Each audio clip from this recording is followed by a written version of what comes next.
nous, habitants, nous, commerçants, nous, acteurs des collectifs, acceptons des élus qui nous expliquent qu'ils se sont trompés, en fait. C'est-à-dire que nous allons faire l'effort d'être un peu plus, comment dire, c'est plus que c'est bienveillant, d'une certaine façon. Mais d'une certaine façon, on veut aussi plus de transparence et de visibilité quand les élus font des erreurs. J'aimerais bien vous entendre réagir là-dessus, peut-être en 1 minute pour ceux et celles qui en ont envie. Il me semblait que c'était une question assez importante.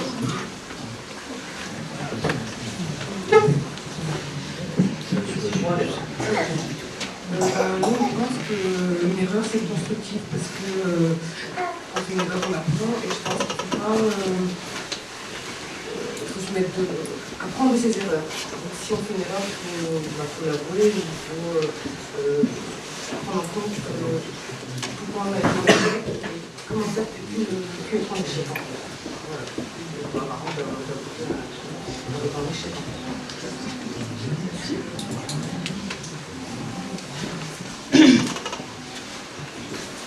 Alors, la question est extrêmement difficile parce que je suis bien incapable de définir ce que c'est qu'une erreur avant de l'avoir commise.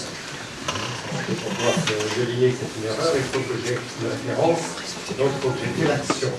Alors, en fait, le véritable problème, ce qu'il nous faut réaliser, c'est comprendre qu'on va travailler à plusieurs échelles. On a parlé de la métropole, on a parlé de la ville, on a parlé du quartier, et que l'action générale qu'on va mener, l'orientation qu'on va prendre, ce que vous ne voulez pas appeler un programme, mais les orientations qu'on va prendre, on va les appliquer à plusieurs échelles, échelle de temps et échelle de distance. Et c'est à ce moment-là qu'on va créer des incohérences potentielles entre ces échelles.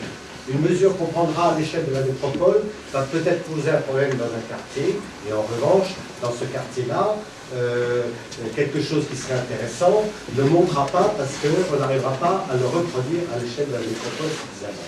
Donc je crois que c'est moins une question de reconnaître ses erreurs que d'accepter sa faiblesse vis-à-vis de la difficulté à gérer toute cette incohérence, toute cette besoin de cohérence. Est-ce que d'autres voulaient réagir sur cette question-là? Pardon. On va essayer de faire en 1 minute. Alors juste un petit rappel, hein. Moi je suis écologiste et l'un des premiers hommes politiques écologistes, René Dumont, avait dit nous n'avons pas la vérité, nous la cherchons. Je pense que c'est dire un petit peu la démarche qu'est la démarche des écologistes. C'est que nous savons que nous devons faire des changements importants, nous savons que nous devons faire des changements fondamentaux. Nous avons une idée vers où nous voulons aller, et surtout vers où nous ne voulons pas aller, mais nous savons que ce chemin, il est à construire. Donc, il est à construire, il y a des indications, il y a des orientations stratégiques, mais il y aura forcément des tâtonnements, il y aura forcément des choses à reconsidérer, à être capable de remettre en question. Et je pense que c'est quelque chose d'important.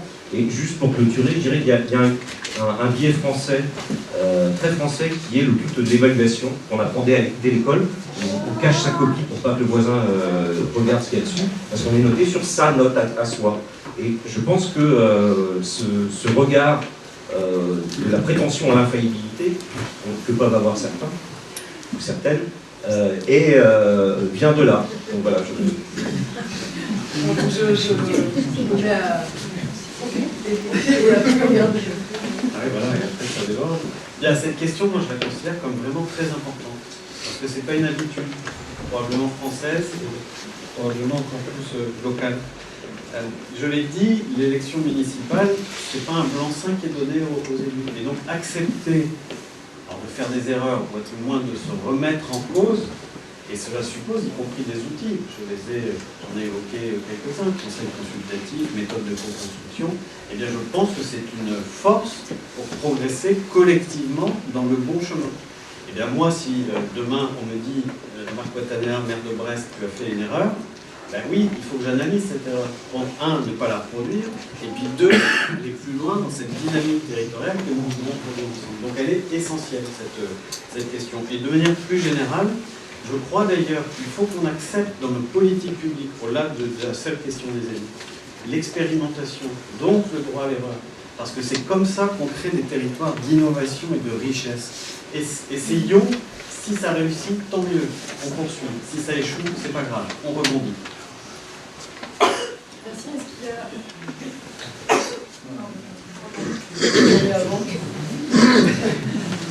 Parce que des politesses. Alors, d'où moi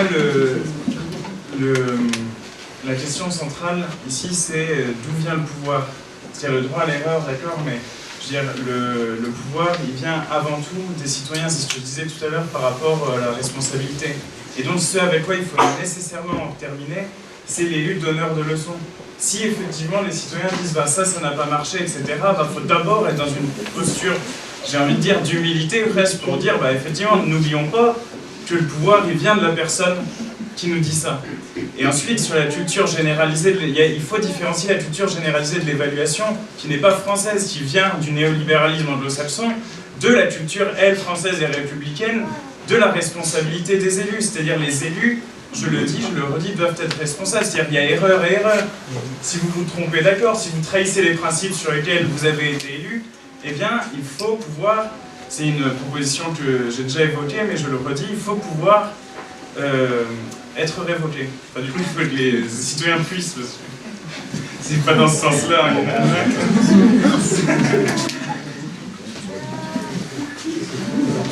Qui ne commet pas d'erreur. Qui ne commet pas d'erreur.